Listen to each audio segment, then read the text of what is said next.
Welcome to Promote, Profit, Publish, where we find out how to build a platform and how to do it right. I invite you guys to go over and take the Promote, Profit, Publish quiz and find out where your platform building skills are. Sure, I can talk today. You can find that at www.perform.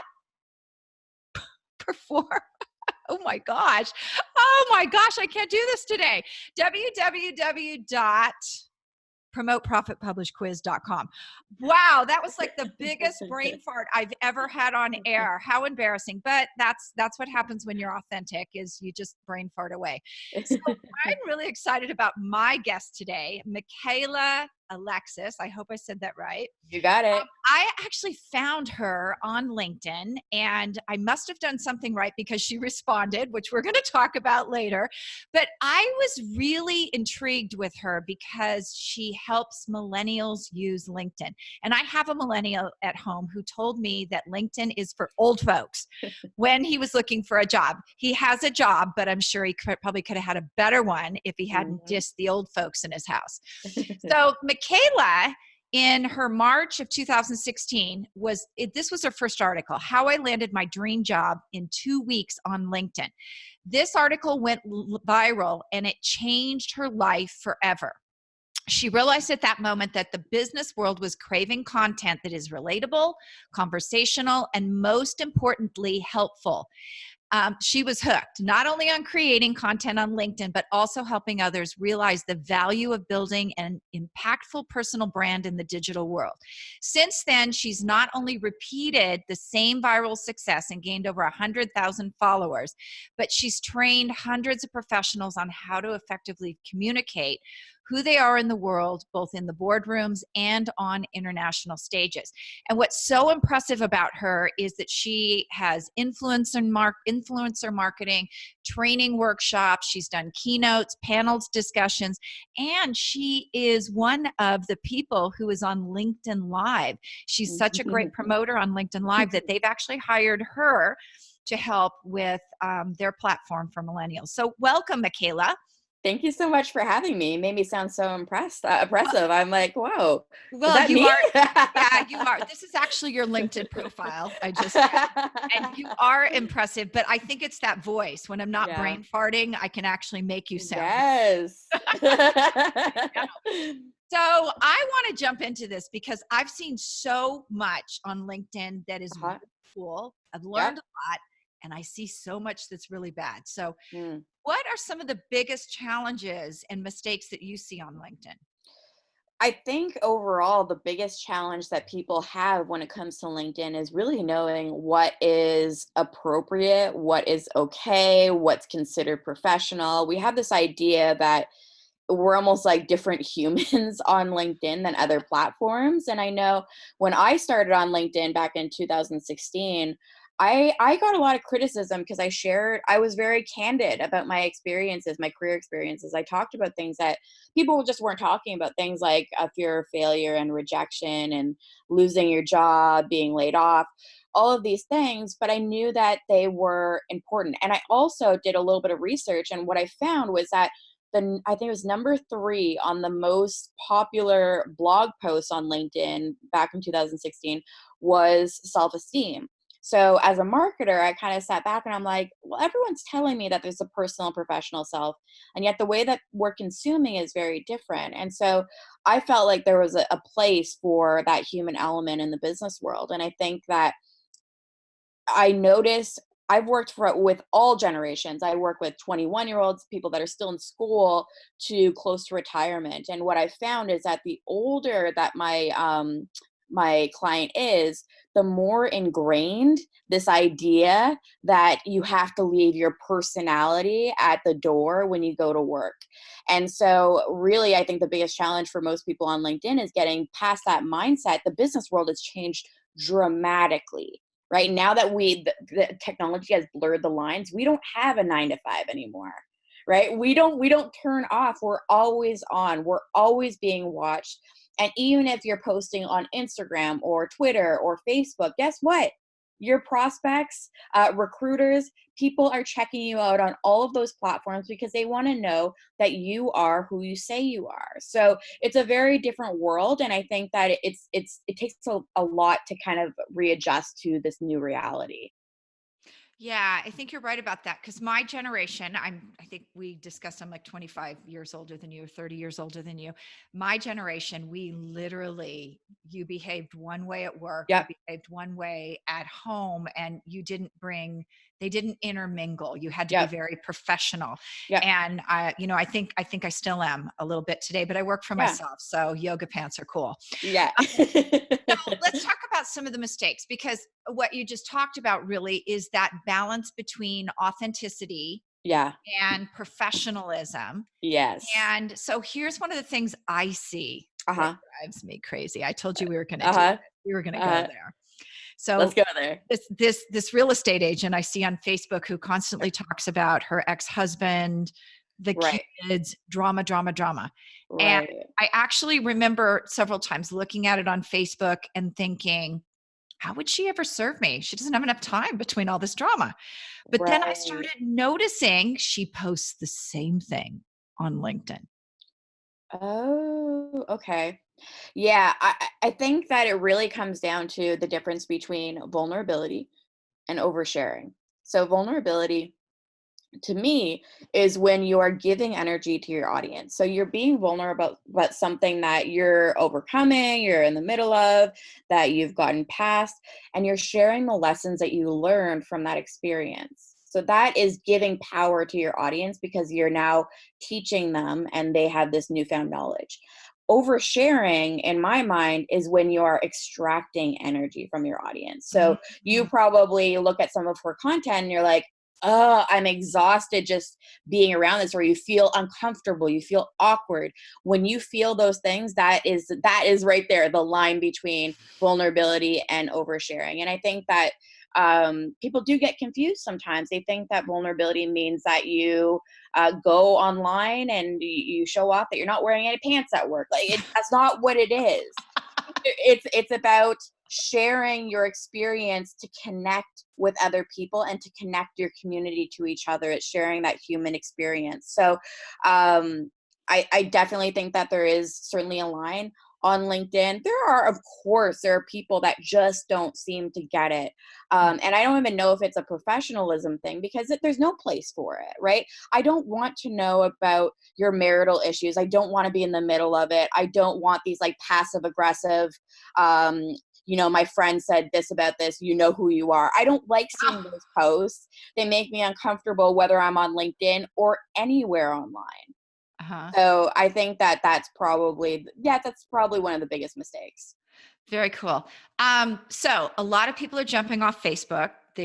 They've had it. I know I don't do as much over there, with the exception of my groups that are my client groups. Hmm.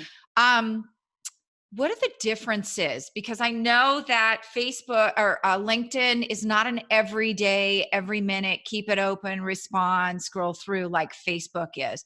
What are Yeah. the optimal days that people jump on there?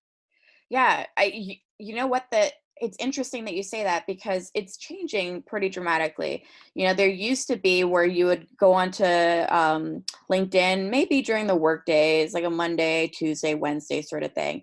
And now what they're finding is that people are checking it on the weekends. It Mhm. is becoming more of a, because it's a fun platform. It's become a place where you can share your content, you can learn new things, and some people just like to learn 24/7. I am a self-proclaimed dork. Like I love to learn on weekends. So I'm on LinkedIn on Saturday, Sunday. I think that when you start off, probably the most optimal time that you can be on is that Monday, Tuesday, Wednesday. But they're also finding with LinkedIn Live that the best time to share a live session is on Friday mornings. And I Uh, think that's interesting, but it makes sense, right? You've worked all day, all week, and then on Fridays, you just kind of sit back, and that's a great time to host a webinar or a podcast because people are in that mode of like, I just want to passively learn. I don't want to be actively working. mhm. Very good. So there's a lot of reaching out. There are levels on LinkedIn. what prompts you to respond or not respond when somebody reaches out to you? So why did you respond to me? Yeah, yeah. So yes, there, and I get all sorts of messages. I mean, at one point, I had 30,000 pending connection requests. And then what happens over time is that LinkedIn comes in, they actually expire. So you lose all those. So now I'm at like 2,000, but it goes up and then it gets erased and then I have to start all over again. So there are certainly ones that I ignore, and then there's ones that I pay attention to. So let's talk about first the ones that I ignore. So the ones that I ignore are connection requests that have no messages attached to them. If there's no context to why the person is reaching out, I don't have the time to figure out who you are. I can't reach out to you directly. And I also have thousands of other people that are sitting in my inbox. And I don't know if people know this, but you are capped out at 30,000 connections. So Oh, at I didn't any know that. given, yeah, so I'm always capped out. At any given time, I probably have room for like one or two. So that's one or two out of thousands of people that are trying to reach out to me. And so I'm not going to spend the time to try and figure out who the person is. I really need to know right off the bat, quickly and easily. And I mean, also as a female on LinkedIn, you know, if I have a male that's reaching out to me, I don't want to put myself in a position where I reach out to them and they're just being creepy or something like that. So, Yes, and which does happen, right? there's a On lot of that. LinkedIn, and that's probably another don't do on LinkedIn. So not leaving a message is probably the biggest one. The other thing that I see that people do is they will include their number of connections, and that drives me absolutely insane because we're not baseball cards. We're people, right? And so people have this idea that it's like a Rolodex, and the more people that you have in your network, the better. I think that, you know, if you're serving those people, that's one thing. But when you're just using them to find new people to add, like it's some sort of game, I don't really want to connect with a person like that. So let me back up there. So like if I reached out to you, I would say, "Hey Michaela, I have 25,000 connections, so you should connect with me." I get that all the time. Oh my gosh, that's like the LinkedIn version of mine is bigger than yours. Yes, exactly. So that is definitely a no-no. I do have people that will reach out to me and they ask for a favor right off the bat. That's Mm. another thing that drives me crazy. I offer a lot of free content. I even offer a free LinkedIn, it's a 3-hour course that's been taken by 2,800 people. So, and I'll offer it a few times per year. And I actually will have people that will take the free course and then send me a connection request and ask me to review their profile. I mean, we don't know each other. I've already given you something. And even if I didn't give you something, I mean, we don't go around in person and just ask people for things. Right. And so it's really important to be focused on nurturing a relationship. It's not to say that you shouldn't ask people for help, but Mhm. it's about making sure that you're giving before you try to receive. So I Okay. think those are probably the biggest don'ts that I've seen. And then in terms of do's, getting straight to the point, being really upfront with what you're looking for. And I think with your message, you were very curious and you were straight to the point. You know, what do you do? I want to learn more about what you offer. And so that makes sense for me that to respond to something like that. But when somebody reaches out and they're just, it's a very, hey, how's your week going? I don't know what to do with that. It's just you know, there's too many people that are doing that I can't go through and respond to everybody. I think also leaving paragraphs. Listen, I would love, and I understand that I have a responsibility because I share such vulnerable content. I'm sharing these very candid stories. I have people that will reach out to me and they share their own candid stories with me. And I would absolutely love to take all of the time in the world to respond to each and every person. I just don't have the ability to do that. I'm a solopreneur. I have very limited time as it is. And so I can only respond to one or two of those, you know, every once in a while. And so if you want help with something, if you want to speak, I mean, one of the best things to do is probably just ask to jump on a quick call with me, because then we can just talk through it rather than me sitting there trying to type, or get straight to the point. You know, if you want something from me, if you want to ask the question right away. Don't bury it under paragraphs and paragraphs. Just go straight for the point. And even when you're asking somebody out for coffee, I think that you need to be very specific about what the requirements are. So I have people that will say, I want to meet you for coffee to pick your brain. Well, that, I mean, to me, that sounds like I want to have free consulting. So if Yes. that's not the case, then you have to make that very clear. So I teach students and I tell them, okay, you're going to reach out to this CEO, but you want to tell them, so A, go to them. Don't say, let's meet for coffee. Say, hey, would it be okay if I can swing by your office sometime next week when you're available to talk to you for 15 minutes about how to get into the industry that you're in? So you want to talk about what the conversation is going to be about, how long it's going to take, and meet the person where they are if you want something from them. So I found adding those three, because I do it with people that I want to interview or I want to meet up with, and making it very clear about what your intentions are is really, really powerful. Yes, I agree with that. One of the things I dislike, I always have to go here, is when people reach out with a sales pitch or I sell insurance. Do you need any? Yeah. If I did, I'd reach out to you. Or the financial planners. Let's get coffee, which means I'm going to pull Yeah. out my little thing here and ask you a lot of really personal questions about your finances, even though I don't know you. Yeah, the sales pitches are absolutely horrendous. I have people that will actually put in their profile that if you accept their connection request, it means that you can automatically be added to their email list. Oh, That is not consent. We all know that's not consent. Let's not act like we think it is. It absolutely is not. You have to ask for permission for everything. I think the other thing is too, and it's kind of building on your point, is that there's this it's an entitlement sometimes with people that you need to be providing something to them. And recently I had one person that reached out to me by email, and they were complaining because they had taken my course. They had bought my course, and they asked me a question through InMail and I hadn't responded. And this was a very painful email that I had to send for a couple different reasons. Number one, I actually went into the system, realized that they got the course for free. So if you're getting things for free, you are not technically a client. You know, I mhm. can't spend that time with you that you might be looking for. And I'm very upfront with that. When I offer my free course, I tell people I'm not going to be able to provide any sort of tech assistance. But if you want to jump on a call with me, this is how you can do that. Right. Mhm. So she had reached out to me. So that was number one. Number two, when she had reached out to me, it was when my father had gone into the hospital and he had died 2 weeks later. Oh, So I wasn't available. And so I don't think that you should ever be putting people in a position where they need to explain why they haven't gotten back to you. I mean, there's lots of people that don't get back to me.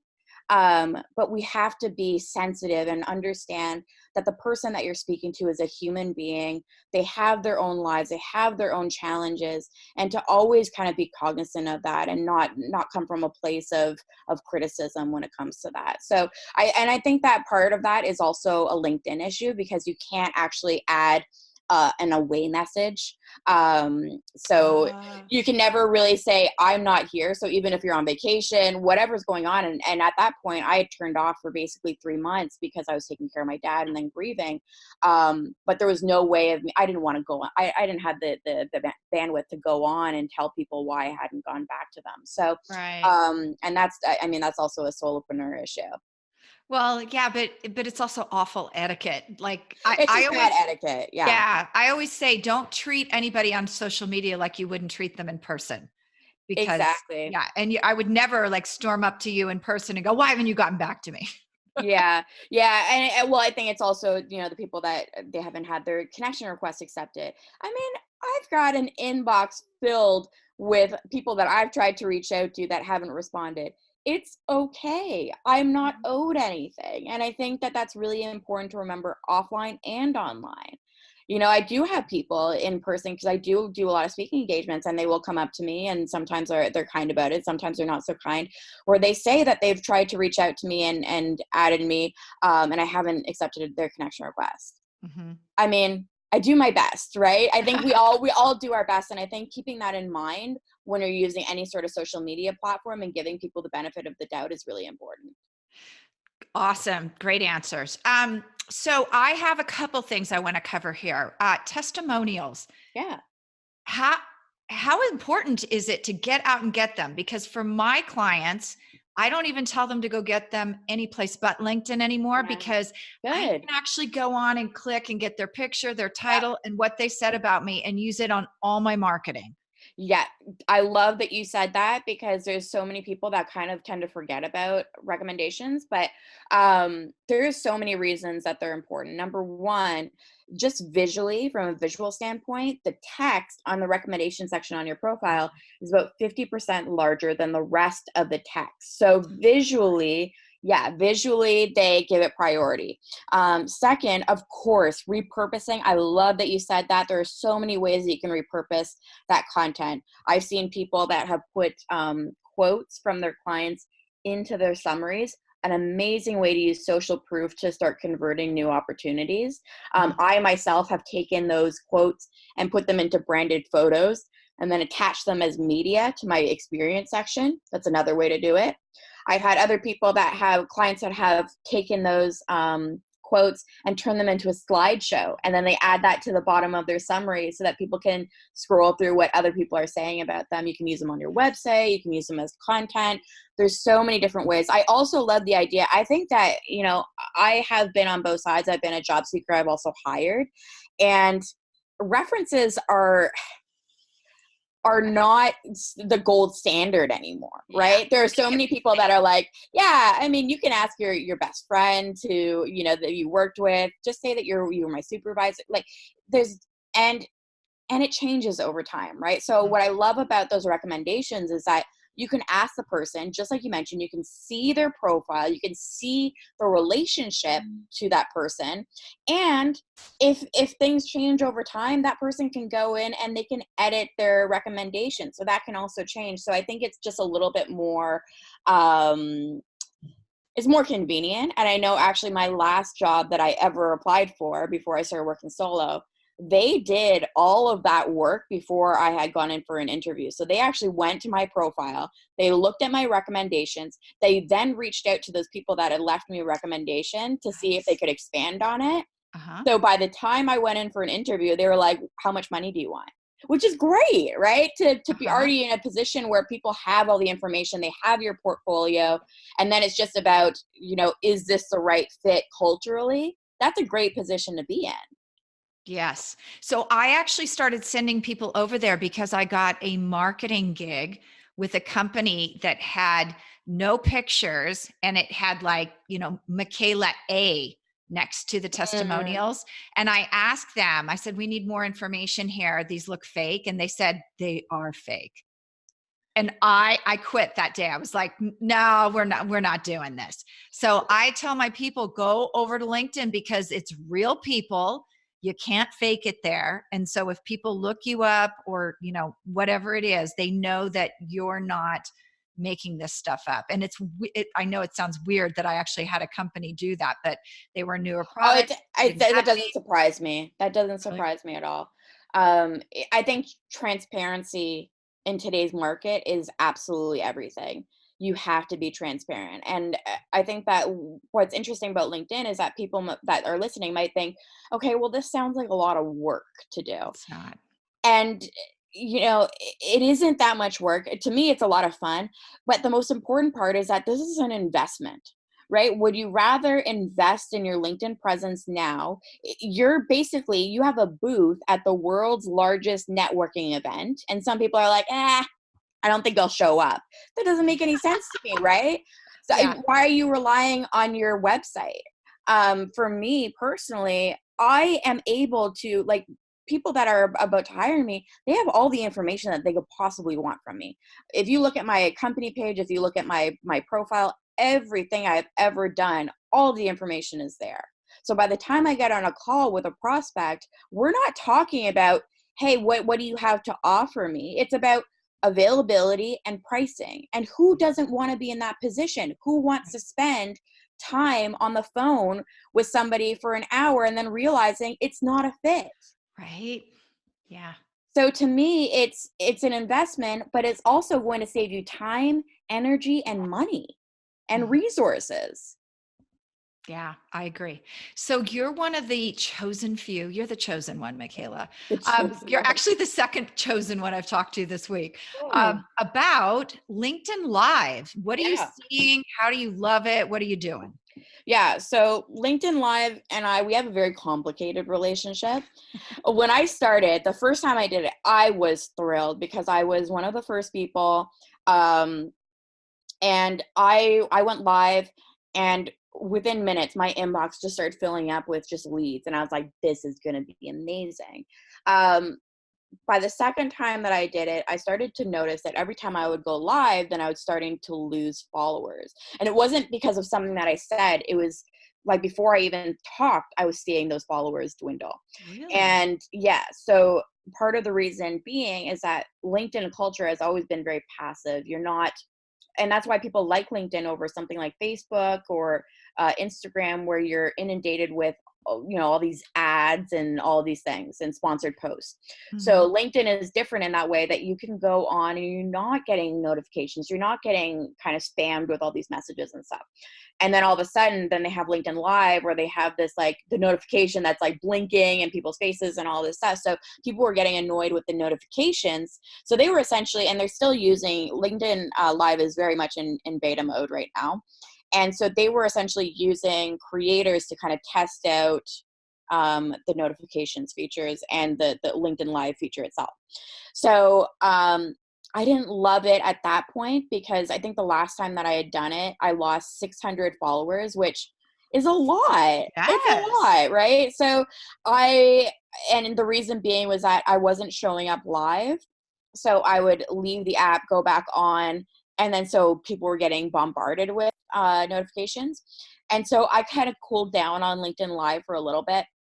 I started using it again. It looks like they've improved a whole bunch of features. People are getting used to seeing the notifications, so they're not unfollowing. And I'm starting to love it now, because I've spent so much time kind of creating original content, where now I have an opportunity. I'm not allowed to talk about LinkedIn on LinkedIn Live. So I have like, there are a lot of rules in place when you're given access. You're not allowed to pitch, like, all these things, which has put me in a really interesting position, because that's what I do that for a living. Like, I teach people how to use LinkedIn. So how do I not talk about it? But it's allowed me to reach out to people that I've built relationships with over time and start interviewing them instead of just creating content, which, as you Nice. know, it's super fun. It's really fun to have conversations with people and watch them kind of like step into the spotlight. And so I've been reaching out to a few friends of mine. My last LinkedIn Live, I spoke to Sean Cannell, who he's a LinkedIn, or not a LinkedIn, YouTube video creator. He's a video marketing expert. The guy has over 1 million followers on YouTube.